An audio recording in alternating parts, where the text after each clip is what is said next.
महिला बचत गटाच्या कार्यक्रमाला जातो साहेब, आणि नुसतंच कार्यक्रमाला जात नाही तर वेळ काढून एखादा फेरफटका मारतो आणि 1000-500 रुपयाची काही ना काही खरेदी नक्की करण्याचा प्रयत्न करतो. यावर्षी मी करणार आहे. खरं म्हणजे ग्रामीण भागातल्या महिलांना स्वयंसिद्ध होण्यासाठी राज्य शासन आणि केंद्र शासनाने हा जो उपक्रम सुरू केलेला आहे तो खरंच कौतुकास्पद आहे. या ठिकाणी जे स्टॉल आहेत ते ग्रामीण भागातल्या महिला भगिनींचे आहेत, आणि मी खरोखर अभिनंदन करेल. ती आमची महिला भगिनी तुम्ही मोराण्याच्या आहेत का? हां, बल्लाण्याचे आहेत. काय नाव आहे तुझं? सुनंदा अशोक पाटील. बरं आहे, तू म्हणीच कोणतरी नातेवाईक एकदा काय राहिने. मला पहिल्यांदा आश्चर्याचा धक्का बसला की त्या आमच्या ग्रामीण भागातल्या बल्लानेसारख्या लहानशा गावातून आलेल्या महिलांनी सकारात्मक विचार करावा. महिलांनी हा जो शब्द त्या ठिकाणी मांडला त्याचा मला मनापासून आनंद झालेला. हा सकारात्मक शब्द ती कुठून शिकली असेल? तर या सगळ्या महिला बचत गटांमध्ये फिरल्यामुळे, त्याच्यात काम केल्यामुळे त्या अनुभवातनं तो तिला शब्द आठवलेला. नाही तर आमच्या ग्रामीण भागातल्या महिलांना सकारात्मक नकारात्मक अमुक ढमुक याच्याशी काही संबंध नसतो. वावरमा जावा नाही, निंदा झाला. पण हा कार्यक्रम त्या दोन्ही कार्यक्रमांपेक्षा वेगळा आहे. काल मी अशाच एका कार्यक्रमाला गेलो होतो. रोटरी क्लबचं जे आहे,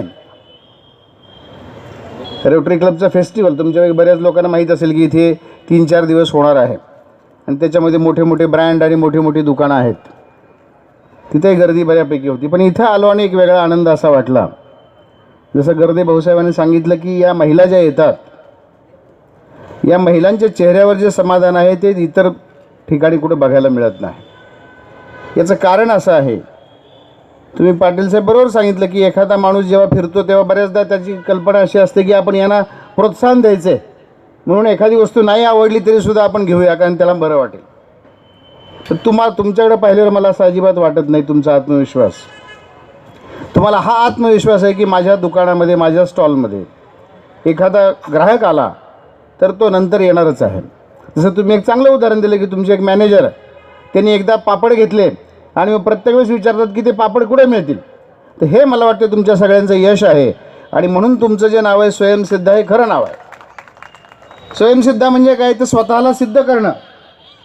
कोणाची उसरमारी नाही आहे, कोणाचा टेकू नाही. ज्याने स्वतःची कर्तबगारी स्वतः सिद्ध केलेली जगासमोर त्याला आपण स्वयंसिद्ध असं म्हणतो, आणि तुम्ही खरोखर स्वयंसिद्ध आहात. आणि गर्दे भाऊसाहेब भाषण करतो तेव्हा मला पण आठवतं लहानपणी ते शेवया करायचे आमच्या खेड्यातल्या बायका, किंवा हे सगळे जे तुम्ही गोधडी वगैरे, हे खरोखर मागे पडत चाललेलं आहे. आणि ह्याला आपण खरं म्हणजे एक प्रकारची ऊर्जितावस्था देण्याची गरज आहे, आणि हे खरोखर दुर्मिळ आहे. मुंबईमध्ये जर तुम्ही गेला, याला एक ब्रँड नेम दिलं ना तर 10 पटीने ह्याची किंमत तुम्ही वसूल करू शकता. कारण त्यांनी सांगितलं बरोबर, हे जाहिरातीचं युग आहे. याला एखाद्या चांगल्या ब्रँडचं नाव दिलं तर मी म्हटलं त्याप्रमाणे खरोखर 10 पट, अतिशयोक्तीने 10 पट किंमत त्याला येऊ शकते.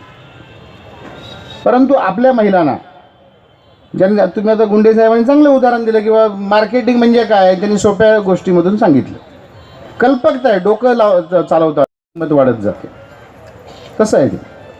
आणि बचत गटाच्या मार्फत होणं हे फार महत्त्वाचं आहे, हे मला वाटतं. ते का? तुम्ही समजा एखादी महिला आहे, तिने असं दुकान टाकलं, व्यवसाय टाकला आणि ती पुढे गेली, तर मला त्याचं फार कौतुक वाटत नाही. जेव्हा तुम्ही सगळे एकत्र येता आणि त्याच्यामधून असं एखादं काम उभं करता तेव्हा त्याचं महत्त्व हे जास्त आहे. आणि बचत गटाने काय होतं, फक्त महिला सक्षम होते आर्थिकदृष्ट्या, एवढंच आहे का असा कोणाचा गैरसमज असेल तर तो एकदम चुकीचा आहे. त्याच्यामधून अनेक गोष्टी बाकीच्या साध्य होतात. त्यातली महत्त्वाची गोष्ट म्हणजे महिला ही घराच्या बाहेर पडते. घराच्या बाहेर महिला आपल्या पडतात का? नाही पडत. ही अडचण आहे. तुम्ही म्हटलं ते बरोबर की एखादी महिला बोलते आणि त्याच्यामध्ये सकारात्मक असा शब्द जेव्हा वापरते तेव्हा आश्चर्यच वाटतं आपल्याला की हे कुठे शिकले बाबा. तर ही कुठे शिकली आहे? तर ही त्या बचत गटामध्ये शिकलेली आहे, या वातावरणामध्ये शिकलेली आहे. मी याच्यापूर्वी 3 वर्ष CEO होतो रायगडमध्ये आणि सिंधुदुर्गमध्ये. हा जो तुमचा अनुभव आहे हा फार महत्त्वाचा आणि मोलाचा आहे. मी संयोजकांना सांगतो, DRDOचे साहेब तुम्ही आमची भाषणं ठेवण्यापेक्षा ज्यांनी केलेलं आहे, ज्यांचे अनुभव आहेत त्यांना बोलू द्या. ते जास्त महत्त्वाचं आहे. ते याच्यासाठी महत्त्वाचं आहे, ताई तुम्हाला करताना काय काय अडचणी आल्यात, कशा कशा आल्यात, आणि आज तुम्हाला काय समाधान आहे हे तुम्ही सांगितलेलं. त्याच पद्धतीने आता गोधडी, पूर्वी गोधडी कोण बनवायचं? ज्याची अजिबात परिस्थिती नव्हती, जे जुने कपडे व्हायचे ते अजिबात कामास येणार नसेल ते फेकून द्यायचे, आणि जे थोडेफार कामास येतील ते एक एक जोडून, ते सर्व जोडून त्याचं एक गोधडी बनवली जायची. लहानपणी चांगली गोधडी वाट्याशी हवी याच्यासाठी आमचे भाऊ बहिणीचे भांडणं व्हायचे. तो त्याची सांभाळून ठेवायचो. आणि आज त्या गोधडीची आठवण येते मला लहानपणीची. आज किती भारी ब्लँकेट आणा, रग आणा, किती आणा, पण जी गोधडीपासून आपल्याला ऊब मिळत होती आज या आर्टिफिशियल जगात ती मिळत नाही. भाऊसाहेबांनी सांगितलं, रामदेव बाबाचा आणि गव्हा ताटाचा काय संबंध? त्यांनी शेतकरी बघितलेलं आहे का? तो कुठं गहू पेरायला गेलेला आहे का? फक्त मार्केटिंग. आणि मी हेच तुम्हाला, आता तुम्ही आलेत, नुसतं पापड पुरतं बोलतो. आज बी खेड्यात प्रत्येक घराचे पापड स्वतः करतात. साहेब तुम्हाला पटणार नाही, धुळ्याला मी राहिला आहे, आज बी माझ्या घरी तेच अंधण ठेवलं जातं, तेच चूल पेटवलं, 3 दगडी ठेवतात, त्याच्यावर ते पीठ घेरलं जातं, आणि ते खेळ आहे त्यांचा तो अजून तेच. आता तुमचे कटोईचे वडे कुठे मिळतात का? वडे तर माहिती आहे ना, कटोईचे. नंतर हे नागलीचे बनतात, नंतर हे तांदळाचे बनतात, हे नंतर मक्यापासून बनतात.